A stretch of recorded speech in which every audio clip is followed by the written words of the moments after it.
எல்லாருக்கும் வணக்கம். நான் நடிகர் வையாபுரி பேசுகிறேன். மெடிபீஸ் ஹெல்த் கேர்.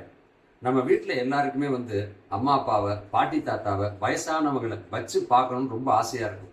அதுவே உடல்நிலை சரியில்லை, அவங்க படுத்த படுக்கையாக இருக்காங்கன்னா அவங்கள பார்த்துக்க முடியாது. காரணம் என்ன? ஹஸ்பண்டும் வேலைக்கு போயிடுவார், ஒய்ஃபும் வேலைக்கு போயிடுவாங்க. இந்த டைமில் அப்பாவை அம்மாவை இப்படி பெட்டில் படுத்து கிடக்காங்களே, எந்திரிக்க முடியலையே, அவங்கள யார் பார்த்துப்பா? கவலையே வேணாம். உங்களுக்காகத்தான் இப்போ புதுசாக வந்திருக்காங்க. உங்கள் வீட்டில் அவங்களே சேவை பண்ணுவாங்க. ட்ரைனிங் நர்ஸ் வச்சுருக்காங்க. அதாவது படுத்த படுக்கையாக இருக்கவங்களுக்கு அவங்களுக்கு பெட் சேஞ்ச் பண்ணுறதுலேருந்து, யூரின் பேக் சேஞ்ச் பண்ணுறதுலேருந்து, அவங்கள குளிப்பாட்டி ட்ரெஸ் பண்ணி மெடிசன்லாம் கொடுத்து சமைச்சு கொடுத்து கூடையே இருந்து பெத்த பிள்ளைங்க மாதிரி பார்த்துப்பாங்க. ஆனால் நீங்கள் உங்களுக்கு தேவையாகும் போது ஃபோன் பண்ண வேண்டிய நம்பர் கீழே வருது. பார்த்து ஃபோன் பண்ணுங்க.